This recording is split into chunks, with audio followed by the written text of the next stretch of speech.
Hello friends, आज हम लोग पढ़ने जा रहे हैं क्लास 7th का चैप्टर 2 न्यूट्रिशन इन एनिमल्स। इसका पार्ट 1 हम लोग कवर कर चुके हैं। अब हम लोग पार्ट 2 कवर करेंगे। ठीक है, तो चलते हैं। हम लोगों ने इसमें क्या पढ़ा था, एक बार रिवाइज कर लेते हैं। इसमें हम लोग ने पढ़ा था इंजेशन को, डाइजेशन को, ठीक है, और आगे अभी हम एब्जॉर्प्शन और एसिमिलेशन और ईजेशन को पढ़ने जा रहे हैं। इससे पहले ये हमारे अलग से कुछ फैक्ट्स होते हैं, इनको हम लोग देख लेते हैं, जो कि हम लोग ने प्रीवियसली नहीं, पार्ट 1 में नहीं देखा था। ठीक है, तो हम लोग की ये बात चल रही थी यहाँ पे डाइजेशन की, और उसको एक बार रिपीट कर लेते हैं कि क्या था। एलिमेंट्री आपका पूरा जो ट्रैक था, एक तरह से एलिमेंट्री कैनाल कह सकते हैं या डाइजेस्टिव ट्रैक कह सकते हैं। तो आप लोग को पता होगा जो डाइजेस्टिव ट्रैक होता है, जब वो एसोसिएट होता है ग्लैंड्स के साथ, ठीक है, कौन सी ग्लैंड्स थी, लिवर, पेनक्रियास, ठीक है, सेलेवरी ग्लैंड्स, तो उसको कहते हैं डाइजेस्टिव सिस्टम। इस पॉइंट को इम्पॉर्टेंट है, ध्यान रखिएगा कि डाइजेस्टिव सिस्टम क्या होता है। उसके अंदर डाइजेस्टिव ट्रैक यानी कि एलिमेंट्री कैनाल आती है, और क्या आता है, आपकी एसोसिएटेड ग्लैंड्स आती हैं। ठीक है, बहुत ज़्यादा डिटेल्स में नहीं जाएंगे। बकल कैविटी से स्टार्ट हुआ था और हम लोग अभी इसको लेकर आए थे स्मॉल इंटेस्टाइन तक। ठीक है, तो हमने वहाँ पे क्या पढ़ा था, माउथ में पढ़ा था कि टंग का अपना रोल होता है, टीथ का अपना रोल होता है, सेलेवरी ग्लैंड्स का अपना रोल होता है। फिर धीमे धीमे हमारा जो फूड होता है वो फूड पाइप तक आगे आता है, यानी कि ईसोफेगस तक आता है। फिर पेरिस्टाल्टिक मूवमेंट के थ्रू वो स्टमक में जाता है, वहाँ कुछ डाइजेशन होता है। उसके बाद फिर फर्दर वो ड्यूडेनम में जाता है। ड्यूडेनम मतलब स्मॉल इंटेस्टाइन स्टार्ट हो जाती है, और वहाँ पे हमारी जो एसोसिएटेड ग्लैंड्स होती हैं यानी कि लिवर और पेनक्रियाज, उनके भी डाइजेस्टिव जूसेस अंदर आते हैं, वहाँ पे भी डाइजेशन होता है। ठीक है, और ये तब तक जो हमने फूड लिया है उसको ये एक तरह से ब्रेक करते रहते हैं जब तक कि वो अपने स्मॉल न्यूट्रिएंट्स में चेंज ना हो जाएं। ठीक है, जैसे कि प्रोटीन वगैरह है, वो अपने स्मॉल यूनिट्स में, ये न्यूट्रिएंट्स होते हैं, प्रोटीन, कार्बोहाइड्रेट, ये सब क्या है, न्यूट्रिएंट्स हैं। और जब तक ये बिल्कुल अपनी स्मॉल जो यूनिट्स है उसमें चेंज ना हो जाए, जब तक ये डाइजेशन होता रहता है। ठीक है, तो उसके बीच में ये फैक्ट दिया था, इस फैक्ट को अब हम देख लेते हैं। इसमें क्या होता है कि स्टमक की जो वर्किंग है, उसकी जो डिस्कवरी हुई वो एक एक्सीडेंट था। ठीक है, उसमें क्या होता है, 1822 में एक आदमी है, मैन है, उसका नाम है एलेक्सिस सेंट मार्टिन। ठीक है, उसको शॉर्ट गन से उसके एक बुलेट यहाँ पर लग जाती है। उसकी जो रिब केज होता है उसको वो अंदर करती हुई उसके स्टमक तक पहुँच जाता है। ये आपको दिखाया जा रहा है यहाँ पे। तो क्या होता है कि वहाँ पे जो उस टाइम अमेरिकन आर्मी डॉक्टर होते हैं, वो क्या करते हैं, उसको किसी तरह से बचा लेते हैं, और उसकी जो जहाँ पे होल होता है वहाँ पे उसकी बैंडेज कर देते हैं और वो बच जाता है। लेकिन एक्चुअल में वो उस जो होल हो जाता है उसके थ्रू वो स्टमक के अंदर देखते हैं, और वहाँ पे देखते हैं कि ये जो स्टमक है ये फूड को क्या कर रहा है, चर्न कर रहा है, यानी कि एक तरह से उसको डाइजेस्ट कर रहा है। ठीक है, बहुत सारे वहाँ पे एंजाइम्स, मतलब उनको लगते हैं कि निकल रहे हैं वॉल से जो स्टमक है, और वो उसको फूड को डाइजेस्ट कर रहे हैं। और उसी होल से उन्होंने देखा कि ये जो स्टमक है ये ओपन होता है स्मॉल इंटेस्टाइन में। तो ये एक एक्सीडेंट था, और इस तरह से पता चला कि जो हमारा डाइजेशन होता है फूड का, वो स्टमक में किस तरह होता है और किस तरह से वो फर्दर आगे बढ़ता है। तो यहाँ से शुरुआत हुई कि हमने अंदर की वर्किंग को समझा। उसके बाद फर्दर और आपके होते गए, साइंस टेक्नोलॉजी बढ़ती गई, और फिर हम उसको प्रॉपरली और अच्छी तरह से समझते गए, जो आज हम पढ़ रहे हैं। ठीक है, तो अब बात करते हैं, यहाँ पे हम लोग ने जो भी पढ़ा था वो यहाँ तक कंप्लीट हो गया था। यहाँ पे हम लोग पहुँच गए थे कि इनके अपनी जो स्मॉल यूनिट्स होती हैं वो फैटी एसिड्स, फैट की होती हैं glycerol, fatty acids and glycerol, protein की होती हैं एमिनो एसिड्स, और कार्बोहाइड्रेट की होती हैं सिंपल शुगर जैसे कि ग्लूकोज। ठीक है, तो हमने इसको पढ़ लिया था। अब हम डायरेक्टली पढ़ते हैं absorption in the small intestine. ठीक है, कि अब हमने सब डाइजेस्ट कर लिया, अब हम किस तरह से इसको एब्जॉर्ब करते हैं। तो डाइजेस्टेड फूड पास हो जाता है किसमें, इंटेस्टाइन की जो ब्लड वेसल्स होती हैं। ठीक है, अभी यहाँ पे बात चल रही है स्मॉल इंटेस्टाइन ही में, क्योंकि आपकी जो स्मॉल इंटेस्टाइन है वो आपको पता है कि बहुत बड़ी है। वो कितनी बड़ी है, 7.5 मीटर लॉन्ग है।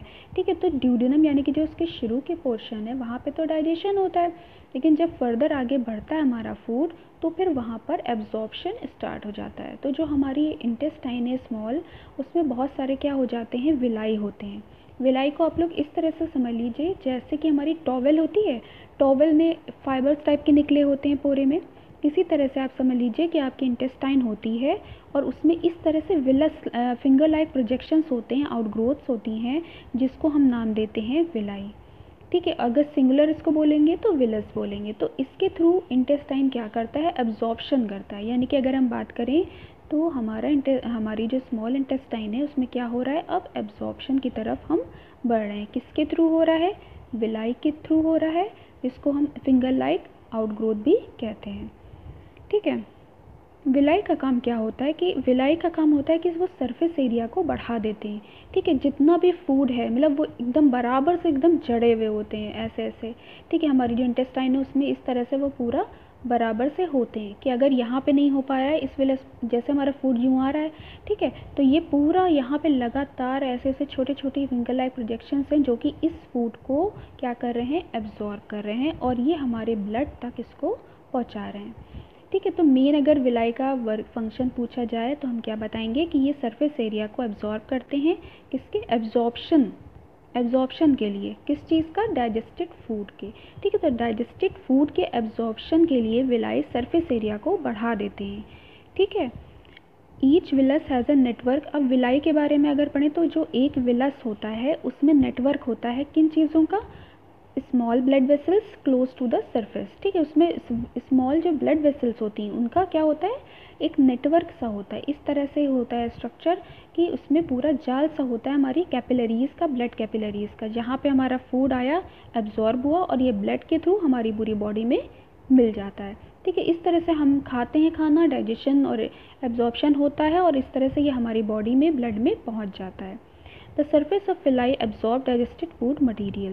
The absorbed substance transported via blood vessels into different organs of the body. इस तरह जब ये ब्लड में पहुँचते हैं तो ब्लड से ये हमारी पूरी बॉडी में पहुँच जाते हैं और जिस ऑर्गन को जिस तरह की ज़रूरत होती है उस तरह के न्यूट्रिएंट्स उससे मिल जाते हैं। ये सब कौन डिसाइड करता है, ये डिसाइड करता है हमारा लिवर कि किस ऑर्गन को क्या कौन सा न्यूट्रिएंट प्रोवाइड करना है और कौन सा नहीं।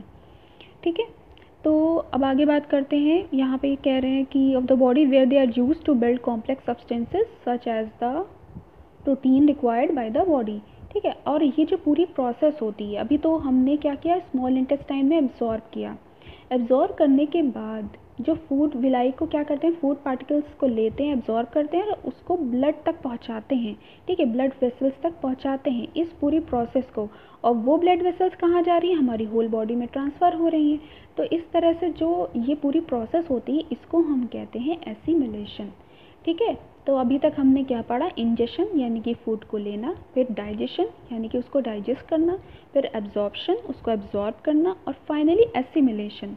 ठीक है, एसिमिलेशन तक हमने अच्छे से पढ़ लिया, पूरा ट्रांसफ़र होना पूरी होल बॉडी में। ठीक है, अब बात करते हैं जो हमारी सेल्स हैं। ठीक है, सेल्स के अंदर क्या होता है, ग्लूकोज का ब्रेकडाउन होता है और ब्रेकडाउन होने के बाद किसकी हेल्प से होता है, ऑक्सीजन की हेल्प से इसका ब्रेकडाउन हो जाता है। ठीक है, और वहाँ से क्या निकलता है, कार्बन डाइऑक्साइड निकलता है और वाटर निकलता है और बहुत सारी एनर्जी रिलीज होती है। ये एक प्रोसेस है, आप इसको याद रखिएगा कि हमारी सेल्स में क्या होता है, ग्लूकोज का ब्रेकडाउन होता है और ब्रेकडाउन होने के बाद किसकी हेल्प से होता है ब्रेकडाउन, ऑक्सीजन की हेल्प से, जो कि हम लेते हैं, इनहेल करते हैं। उसके बाद उसमें से निकलता है CO2 और वाटर और बहुत सारी एनर्जी भी रिलीज़ होती है जो कि हमारी बॉडी के लिए इम्पॉर्टेंट है, सारे फंक्शन को गवर्न करती है। The food that remains undigested and unabsorbed enters into the large intestine. अब बात आती है लार्ज इंटेस्टाइन की कि जो भी अब जो बचा फूड है जो अनडाइजेस्टेड है और जो अनएब्जॉर्ब्ड है, ठीक है, वो पहुंच जाता है हमारी लार्ज इंटेस्टाइन में। यानी कि हमने जितनी भी चीज़ें करनी थी वो स्मॉल इंटेस्टाइन तक कर ली, जो हमारी बॉडी के लिए बहुत इंपॉर्टेंट थी। एब्जॉर्प्शन, एसिमिलेशन, सारी एनर्जी हमको मिलना, सब कुछ हमें इंटेस्टाइन तक मिल गया स्मॉल। ठीक है, अब बात आ रही है लार्ज इंटेस्टाइन की। वहाँ पर क्या है, अनडाइजेस्टेड फूड है जो कि अभी डाइजेस्ट नहीं हुआ है और अनएब्जॉर्ब्ड है जो कि अभी तक अनएब्जॉर्ब्ड नहीं हुआ है। ठीक है, तो इस बात को ध्यान रखिएगा। हमारी स्मॉल इंटेस्टाइन 7.5 मीटर लॉन्ग होती है, जबकि हमारी जो लार्ज इंटेस्टाइन है वो सिर्फ 1.5 मीटर उसकी लेंथ होती है। ठीक है, तो इसमें बहुत डिफरेंस है। ठीक है, हमारी लार्ज इंटेस्टाइन बहुत छोटी है और स्मॉल इंटेस्टाइन क्या है, बहुत लंबी है लेंथ वाइज। ठीक है, लेकिन अगर हम इसको लार्ज और स्मॉल नाम इसलिए दिया गया है क्योंकि ये पतली होती है और लार्ज इंटेस्टाइन जो होती है बहुत ही वाइडर होती है, बहुत ही चौड़ी होती है, इसीलिए इसको नाम दिया जाता है लार्ज इंटेस्टाइन। ठीक है, अब आगे बात करते हैं। यहाँ पे क्या होता है, मेनली जो वाटर एब्जॉर्ब नहीं हुआ होता है वो भी यहाँ पे इसका मेन काम है क्या करना, वाटर को एब्जॉर्ब करना, और कुछ सॉल्ट्स जो हैं अनडाइजेस्टेड फूड मटेरियल के वो एब्जॉर्ब करना इसका काम है। और उसके बाद जो रिमेनिंग वेस्ट बच रहा है, जो इसके बाद भी वाटर एब्जॉर्ब करने के बाद और कुछ सॉल्ट एब्जॉर्ब करने के बाद जो रिमेनिंग वेस्ट है उसको पास कर देना कहाँ पे, रेक्टम के पास। ठीक है, रेक्टम में उसको पास कर देना। उसके बाद वो किस फॉर्म में आ जाता है, सेमी सॉलिड फेसेस के फॉर्म में आ जाता है, फीकल मैटर के फॉर्म में आ जाता है, और जो कि एनएस के थ्रू हमारी बॉडी से बाहर हो जाता है। अब अनडाइजेस्टेड फूड को, अनएब्जॉर्ब फूड को बॉडी से बाहर निकालने की प्रोसेस को हम क्या कह देते हैं, ईजेशन कह देते हैं। एक बार इस चीज़ को हम उसके जो फिगर है उसके थ्रू एक बार अच्छे से देख लेते हैं।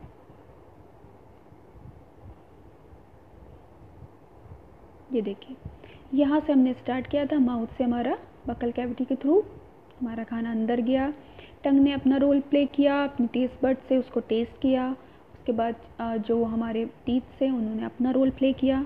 ठीक है, उसके बाद ये फूड यहाँ से होता हुआ ईसोफेगस में आया, ईसोफेगस में पेरिस्टाल्टिक मूवमेंट हुआ, फिर यहाँ से स्टमक में हमारा फूड आया, और यहाँ पे डाइजेशन होने के बाद ये हमारा गया इंटेस्टाइन में। ठीक है, ड्यूडेनम पोर्शन इसका ये कहलाता है, ये स्मॉल इंटेस्टाइन। ठीक है, उसके बाद यहाँ पे ओपनिंग होती है हमारे लिवर की जो जूसेस हैं, और जो हमारे पेनक्रियास के जूसेस हैं वो यहाँ पे इसकी ओपनिंग हो जाती है, और यहाँ पे डाइजेशन होता है। उसके बाद ये आगे फर्दर यहाँ पे क्या हो जाता है, एब्जॉर्प्शन और एसिमिलेशन हो जाता है, क्योंकि यहाँ पे क्या होते हैं, बहुत सारे विलाई होते हैं जो कि सरफेस एरिया को इंक्रीज़ कर देते हैं। जो भी हमारा फूड पार्टिकल है उसमें क्या होता है, न्यूट्रिएंट्स को ये यहाँ पर विलाई के थ्रू ये हमारे ब्लड वेसल्स तक पहुँचा देते हैं, और ब्लड वेसल्स हमारी पूरी बॉडी में ट्रांसफ़र कर देती हैं। इस प्रोसेस को हम एसिमिलेशन कहते हैं। उसके बाद ये हमारी है लार्ज इंटेस्टाइन, जो कि कितनी है, 1.5 मीटर लॉन्ग है, और ये जो है ब्रॉडर होती है in compare to small intestine. ठीक है, अब इसमें जो अनएब्जॉर्ब्ड अनडाइजेस्टेड फूड होता है वो इसमें आ जाता है, और यहाँ से जो वाटर होता है वो एब्जॉर्ब हो जाता है, और कुछ सॉल्ट्स भी एब्जॉर्ब हो जाते हैं। उसके बाद जो हमारा अनडाइजेस्टेड फूड होता है वो यहाँ पे देखिए रेक्टम में, यहाँ पे इस पोर्शन में आ जाता है, और रेक्टम में आने के बाद ये एनएस के थ्रू हमारे बाहर आ जाता है। ठीक है, इस प्रोसेस को अनडाइजेस्टेड फूड या बिल्कुल कह सकते हैं वेस्ट प्रोडक्ट। ठीक है, तो ये जब रेक्टम में आ जाता है, रेक्टम में आने के बाद एनएस से यहाँ से निकल आता है। ठीक है, तो इस प्रोसेस को हम कहते हैं ईजेशन। लेने की प्रोसेस को फूड हम कहते थे इंजेशन, और यहाँ पे क्या होता है, डाइजेशन। उसके बाद यहाँ पे क्या होता है, हमारी जो इंटेस्टाइन है यहाँ पर क्या होता है, एब्जॉर्प्शन, देन एसिमिलेशन। उसके बाद यहाँ से होता हुआ सीधा यहाँ पे क्या हो जाता है, ईजेशन। ठीक है, ये हमारे स्टेप्स हैं, इनको हमें याद रखना है, और ये हमारा पूरा डाइजेस्टिव सिस्टम है, ये कंप्लीट यहाँ पे हो जाता है। ठीक है, कोई भी अगर क्वेश्चंस हो तो आप लोग पूछिएगा। ठीक है, कमेंट बॉक्स में मेंशन करिएगा, आपको उसका रिप्लाई ज़रूर दिया जाएगा। अब यहाँ पे हमारा एनिमल्स यानी कि ह्यूमन का डाइजेशन यहाँ पे ख़त्म हो जाता है, ह्यूमन का। ठीक है, अब यहाँ पे देखा जा रहा है कि अब हम डाइजेशन किसका देख लें, एनिमल्स का देख लें, जो कि क्या खाते हैं, ग्रास ईटिंग। ठीक है, जो कि ग्रास को लेते हैं, और उनका डाइजेशन किस तरह होता है ये हम देखने जा रहे हैं।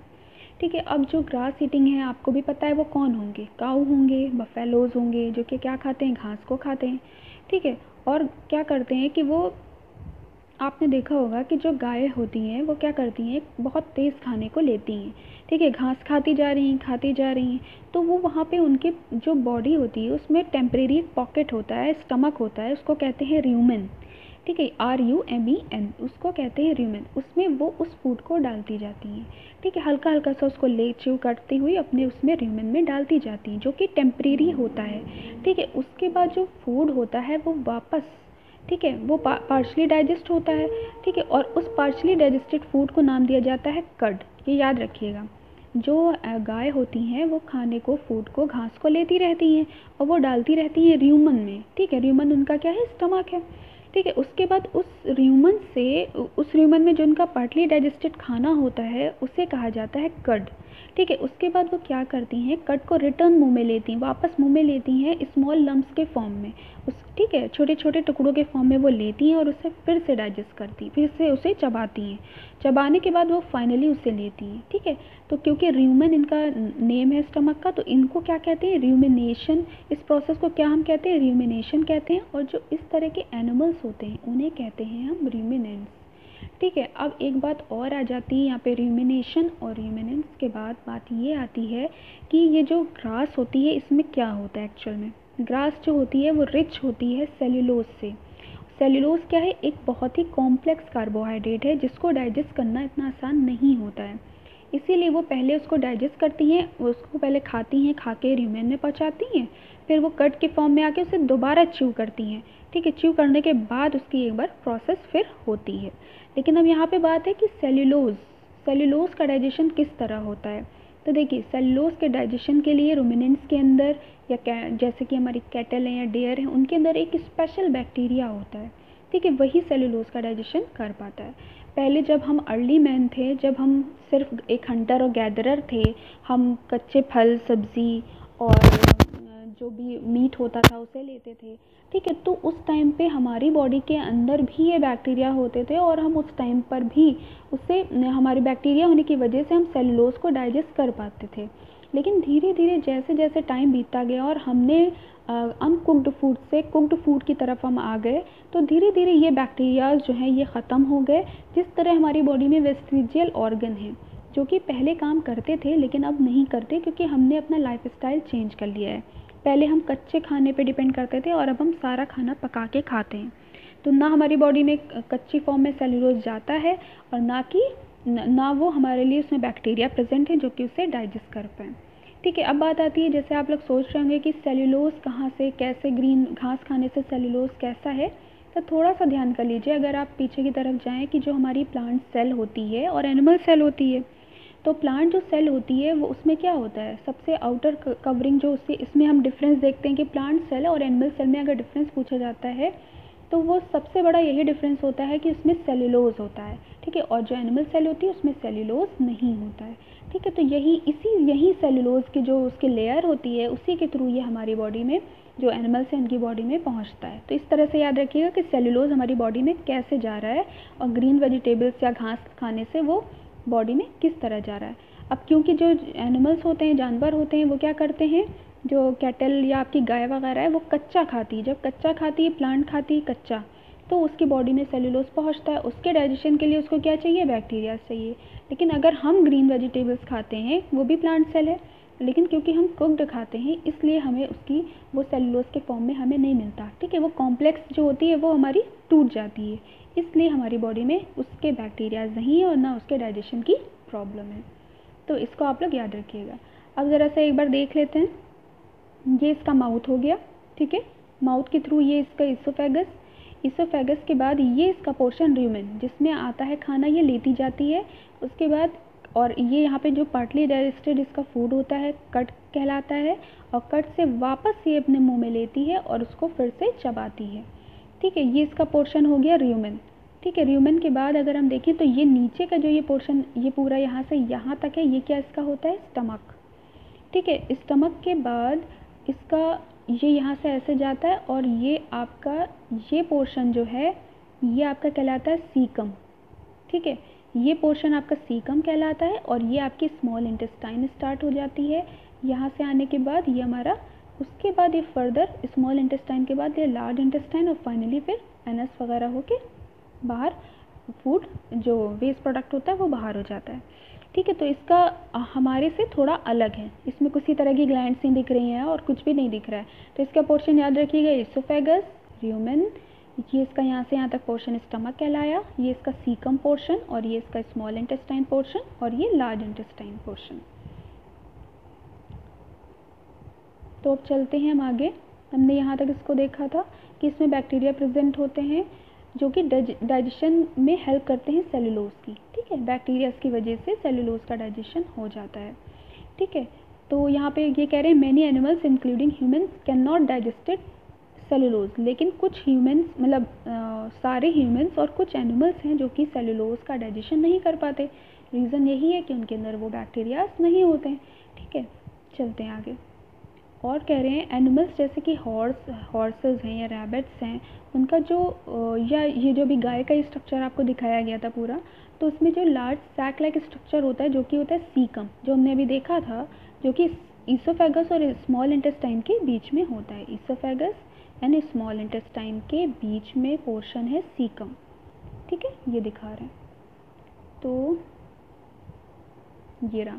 ठीक है, between the small intestine and oesophagus caecum portion होता है। The cellulose of the food is digested here. ठीक है, यहीं पर सेलुलोज का डाइजेशन होता है, किसके थ्रू? बैक्टीरियाज के थ्रू। ठीक है, अगर पूछा जाए कि एक दो चीज़ें अलग हो रही हैं इसमें, एक तो वो खाने को 2 बार में लेता है, मतलब एक बार च्यू करके र्यूमेन में टेम्परेरी डाला, पार्टली फूड क्या कहलाया? पार्शली डाइजेस्टेड फूड कट कहलाया। कट से वापस माउथ में उन्होंने ल्यूमेंस के फॉर्म में लिया, उसे फिर से चबाया बॉडी और अंदर डाला। ठीक है, एक तो उन्होंने उसको देखा जाए तो बहुत अच्छे से उसको चबाया 2 बार। ठीक है, उसके बाद तब भी सेलुलोज का डाइजेशन के लिए हमें क्या चाहिए? बैक्टीरियाज चाहिए, जो कि कहाँ प्रेजेंट होते हैं? उस पोर्शन में जो कि कहलाता है सीकम। सीकम पोर्शन कहाँ पर है? हमारे जो वो है ईसोफेगस और स्मॉल इंटेस्टाइन के बीच का जो पोर्शन है वो सीकम है। वहाँ पे क्या है? बैक्टीरियाज हैं, जो कि क्या करते हैं? डाइजेशन करते हैं सेलुलोज का। ठीक है, बिल्कुल क्लियर हो गया होगा आप लोगों को। अब आगे बात करते हैं कि ये तो हमने अब ह्यूमन के बारे में पढ़ा, फिर एनिमल्स के बारे में पढ़ लिया, रूमिनेंट्स के बारे में पढ़ लिया। और भी कुछ बहुत से स्मॉल ऑर्गेनिज्म हैं जो कि बहुत ही छोटे हैं और उनके यूनिसेलुलर हैं, और उनका डाइजेशन किस तरह से होता है, किस तरह वो अपना फूड लेते होंगे, डाइजेस्ट करते होंगे, ये सारी चीज़ें देखी जा रही हैं। ठीक है, उसके बारे में हम पढ़ने वाले हैं। इससे पहले ये देख लें कि ये यहाँ पे हमने डायरिया पोर्शन छोड़ दिया था, इसको एक बार ले लेते हैं। समटाइम्स यहाँ पे डायरिया क्या होता है? एक्चुअल में डायरिया एक इस तरह की प्रोसेस होती है कि जो हमारा स्टूल होता है वो वाटरी हो जाता है। ठीक है, जिसको हम सिंपल लैंग्वेज में कहते हैं कि हमारे स्टमक में कुछ प्रॉब्लम है, स्टमक एक, या हमें कुछ पेट दर्द होता है या प्रॉब्लम होती है, और वो या हमें किसी भी तरह का इन्फेक्शन हो जाता है, कोई हम गंदा मतलब जैसे कि इन्फेक्टेड फूड ले लेते हैं, वाटर या जैसे बाहर का खाना है, ठीक है, खुली उसमें रखा हुआ है, हमने जाके खा ली चाट वगैरह, और उससे हमारा क्या हो जाता है? डायरिया हमें हो जाता है। डायरिया में क्या होता है? हमारा जो स्टूल होता है वो वाटरी हो जाता है, और ये हमारी बॉडी से जब तक इन्फेक्शन होता है ये निकलता रहता है। ठीक है, तो अगर बच्चों में देखें तो ये बहुत ज़्यादा कॉमन है छोटे बच्चों में, और बहुत ही क्रिटिकल सिचुएशन हो जाती है, यहाँ पर एक्सेसिव लॉस की वजह से डेथ तक हो जाती है।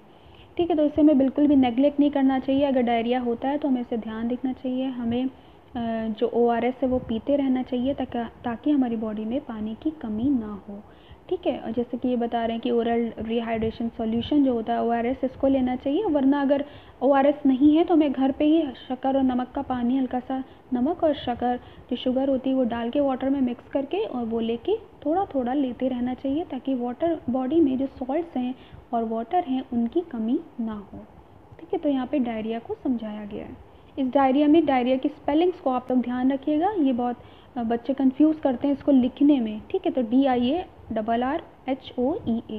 याद रखिएगा। अब हम बात कर रहे थे कि हमने एनिमल्स की पढ़ ली, एनिमल में ह्यूमन बींग्स भी आते हैं, तो ह्यूमन बींग्स का हमने पढ़ लिया, डाइजेशन एब्जॉर्प्शन पूरा उनका सिस्टम, डाइजेस्टिव सिस्टम। फिर हमने कैटल्स वगैरह का भी पढ़ लिया। अब हम पढ़ रहे हैं कि जो बहुत ही छोटे यानी कि माइक्रोस्कोपिक हैं, सिंगल सेल्ड हैं, वो अपना डाइजेशन किस तरह करते हैं। तो अमीबा जो होती है उसकी सेल मेम्ब्रेन होती है, उसकी राउंडेड होती है, डेंस न्यूक्लियस उसके अंदर होता है, जैसे कि ये दिखा रहे हैं कि ये इसको कवर किए, इसके ये सीडोपोडिया हैं, ये फूड पार्टिकल्स यहाँ से जा रहा है। ठीक है, ये सब इसको यहाँ पे बता रहे हैं। तो यहाँ पे एक्चुअल में होता क्या है, ये इसका कोई भी शेप नहीं है, ये इरेगुलर है, ये भी यहाँ पे मूव करने लगेगा तो इसका यहाँ पे सीडोपोडिया बन जाएगा। ठीक है, तो सीडोपोडिया एक्चुअल में होते क्या है? पोडिया मीन्स होता है ऑर्गन। ठीक है, पॉड मतलब उसके ऑर्गन, लोकोमोटरी ऑर्गन, यानी कि ये उसके थ्रू चलता है, आगे बढ़ता है। ठीक है, तो और ये जो लेयर है ये इसकी राउंडेड, इसकी कवरिंग है, आउटर मेम्ब्रेन है या सेल मेम्ब्रेन है। उसके बाद इसके अंदर न्यूक्लियस होता है, सीडोपोडियाज होते हैं, और फूड पार्टिकल्स जो होते हैं वो अंदर आपको दिखेंगे, और यहाँ पे ये दिखेंगे आपको फूड वैक्यूल्स। ठीक है, तो एक्चुअल में ये होता क्या है, जैसे सपोज यहाँ पे फूड रखा हुआ है, जैसे यहाँ पे दिखा रहे हैं फूड रखा हुआ है, तो ये अपना शेप चेंज करता है, इस तरह से एक कवरिंग बनाता है। ठीक है, धीरे धीरे ये एंटर यहाँ पे करता है, और ये ऐसे होते होते फूड वैक्यूल्स आगे बढ़ते हैं और ये इससे अपना न्यूट्रिएंट यहाँ बॉडी को मिल जाता है और ये यहाँ से ऐसे बाहर निकल जाता है। तो ये बहुत सिंपल है, ठीक है। एक बार देख लेते हैं यहाँ पर। Rounded dense nucleus, many small bubble like vacuoles in its cytoplasm, ठीक है। ये पूरा साइटोप्लाज्म है, उसमें वैक्यूल्स हैं। Amoeba constantly change its shape, वो लगातार अपनी शेप और पोजीशन चेंज करता है। और push out one or more finger like projection called pseudopodia और false feet for movement and capturing of food, ठीक है। तो ये आपको बताया जा चुका है। इसके बाद देखें क्या बता रहे हैं। Amoeba feeds on some microscopic organisms when it sense food. It push out pseudopodia, ये pseudopodia का पुश करता है फूड पार्टिकल्स के चारों तरफ, उसे इंगल्फ करता है, मतलब उसे लेता है और ट्रैप करने के बाद फूड वैक्यूल को ये उसमें बॉडी में अंदर चला जाता है। फिर डाइजेस्टिव जूसेस जो होते हैं फूड वैक्यूल से बाहर निकलते हैं और उसको ब्रेक डाउन कर देते हैं सिंपलर सब्सटेंस में, और इस तरह से डाइजेशन क्या हो जाता है, डाइजेस्टिव जो फूड होते हैं वो एब्जॉर्ब हो जाते हैं इसकी बॉडी में। जो एब्जॉर्ब होते हैं वो बॉडी की ग्रोथ, मेंटेनेंस और मल्टीप्लिकेशन में लग जाते हैं, और जो अनडाइजेस्टेड रेसिड्यू बचता है जैसे हमारी बॉडी में बचता है तो वो expelled outside by the vacuole, और वो वैक्यूल के थ्रू बाहर निकल जाता है। बहुत ही सिंपल सी प्रोसेस इसमें होती है। The basic process of digestion of food and release energy is the same in animals. In later chapter you will learn about transport of food absorbed by intestine to the various parts of the body. अभी हमने बस इतना पढ़ लिया था कि body तक पहुंच जाता है, लेकिन किस तरह पहुंचता है ये हम आगे के चैप्टर में पढ़ेंगे, ठीक है। इसके साथ साथ इसमें ये नहीं बताया गया यहाँ पर कि इसके पास एक स्पेशल चीज़ होती है, वो कहलाती है कॉन्ट्रैक्टाइल वैक्यूल, ठीक है। वो यहाँ पे मिसिंग है, तो अचानक से मुझे याद आई तो मैंने सोचा आपको बता दूँ। यहाँ पे स्पेशल इसका होता है कॉन्ट्रैक्टाइल वैक्यूल, जो कि ऑस्मो रेगुलेशन का काम करती है, मतलब वाटर बैलेंसिंग का काम करती है, ठीक है। तो इसको आप लोग याद रखिएगा। अब ये हमारी चैप्टर यहीं पे ख़त्म होता है और इसमें कीवर्ड्स आपको सारे एक्सप्लेन कर दिए गए हैं 1 by 1, लेकिन तब भी अगर आपको कहीं पे प्रॉब्लम लगती है तो आप कमेंट करिए, आपको इसके लिए स्पेशल वीडियो बना के दिया जाएगा जो भी आपके डाउट्स होंगे, ठीक है। ये सारा इसमें जो भी लिखा है वो सब हम पढ़ चुके हैं कि हमारा जो एलिमेंट्री कैनाल होती है और जो ग्लैंड्स हैं वो किस तरह, हमारा जो डाइजेस्टिव सिस्टम होता है उसके अंदर दो चीज़ें आती हैं, alimentary canal and secretary glands, ठीक है। अब इसमें जो फर्स्ट पार्ट है वही एक बार रीड कर देते हैं। Buccal cavity, oesophagus, stomach, small intestine, large intestine, rectum and then anus, ठीक है। और जो हमारी ग्लैंड्स हैं वो क्या है, सेलेवरी ग्लैंड्स, लिवर, पेनक्रियाज, ठीक है। The stomach wall and the wall of the intestine also secrete juices. उसके बाद अगर हम स्टेप्स की बात करें तो मेन हमारे स्टेप्स होते हैं इंजेशन, फिर हमारा होता है डाइजेशन, फिर हमारा होता है एब्जॉर्प्शन, एसिमिलेशन, देन ईजेशन, ठीक है। अगर कोई भी पूछे कि आपके स्टेप्स कितने मेनली, जो हमारा डाइजेशन होता है वो किस स्टेप से हो रहा है, या एलिमेंट्री कैनाल में जो प्रोसेस हो रही है वो कितने स्टेप्स में हो रही है, तो हम बता सकते हैं 5 स्टेप्स में हो रही है, ingestion, digestion, absorption and assimilation और ईजेशन, ठीक है। अब ये इसी में आगे डिटेल इसको की गई है, ये सब हम पढ़ चुके हैं, दोबारा रिपीट करने की ज़रूरत नहीं है। एक्सरसाइज कर लेते हैं। The main steps of nutrition in human are, आ गया तो सबसे पहले यहाँ पे आ जाएगा इंजेशन, फिर यहाँ पर आ जाएगा डाइजेशन, ठीक है, फिर आ जाएगा हमारा एब्जॉर्प्शन, फिर आ जाएगा हमारा एसिमिलेशन और फाइनली हमें मिल जाएगा ईजेशन, ठीक है। The largest gland in the human body is liver, ये भी हम पढ़ चुके हैं लिवर में। The stomach release hydrochloric acid and gastric juices, ठीक है, यहाँ पे गैस्ट्रिक जूस को सेक्रेट करती है। The inner wall of small intestine has many finger-like outgrowths called villi, ठीक है। Amoeba digests its food in the food vacuoles. True false देख लेते हैं। Digestion of starch start in the stomach, तो ये हो जाएगा false क्योंकि माउथ में स्टार्ट हो जाता है। The tongue helps in the mixing of food, true. The gallbladder temporarily store bile, बिल्कुल सही है, true. The ruminants bring back swallowed grass into their mouth and chew it for some time, true, ठीक है। Cut होता है जो उनका partially digested होता है और वो कट वापस ल्यूमेंस के फॉर्म में माउथ में दोबारा जाता था, ठीक है, तो ये ट्रू हो जाएगा। फिर देखते हैं fat is completely digested in small intestine. फिर बात करेंगे water from the undigested food is absorbed mainly in large intestine.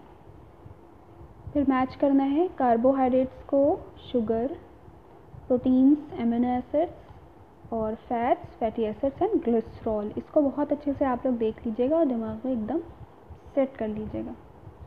ये क्वेश्चंस के आंसर्स आप लोग लिखिएगा, लॉन्ग हैं और आपको बहुत अच्छे से चैप्टर समझाया जा चुका है, तो आप बिल्कुल इसको लिख लेंगे, ठीक है। ये एक्सरसाइज मैं करवा देती हूँ बच्ची हुई। Which part of the digestive canal is involve in, absorption कहाँ होता है, स्मॉल इंटेस्टाइन में होता है, ठीक है। च्यूइंग फूड हमारे बगल कैविटी में होता है। किलिंग ऑफ बैक्टीरिया, बैक्टीरिया को स्टमक में मारा जाता है, ठीक है। स्टमक में एसिड सेक्रीट होता है जो कि जो बैक्टीरिया को क्या कर देता है, मार देता है। Complete digestion of food, complete digestion small intestine, ठीक है। और फॉर्मेशन ऑफ फेसेस रेक्टम, या लार्ज इंटेस्टाइन भी यहाँ पे आ सकता है, लार्ज इंटेस्टाइन ज़्यादा होगा, सही होगा, ठीक है, लार्ज इंटेस्टाइन।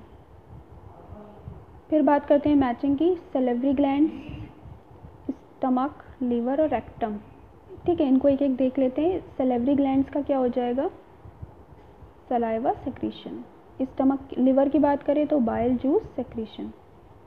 स्टमक की बात करें तो एसिड रिलीज। रेक्टम की बात करें तो रिलीज ऑफ फेसेस, ठीक है। स्मॉल इंटेस्टाइन की बात करें तो हाँ, digestion is completed. Large intestine की बात करें तो स्टोरेज ऑफ अनडाइजेस्टेड फूड। यहाँ पे लेबल करना है तो आपका ये पोर्शन मतलब ईसोफेगस के बाद है और ये आपका हो जाएगा स्टमक, ठीक है, ये हो जाएगा स्टमक। उसके बाद ये आपका हो जाएगा गॉल ब्लैडर, ठीक है। ये आपका पोर्शन कहलाएगा ड्यूडेनम, या बच्चों की लैंग्वेज में कहें तो स्मॉल इंटेस्टाइन। ये आपका पेनक्रियास पोर्शन है, ठीक है। और ये आपकी जो है स्मॉल इंटेस्टाइन हो गई, और ये आपकी पूरी क्या हो गई, लार्ज इंटेस्टाइन, ठीक है। ये पोर्शन रेक्टम कहलाएगा और ये पोर्शन क्या कहलाएगा, एनस, ठीक है।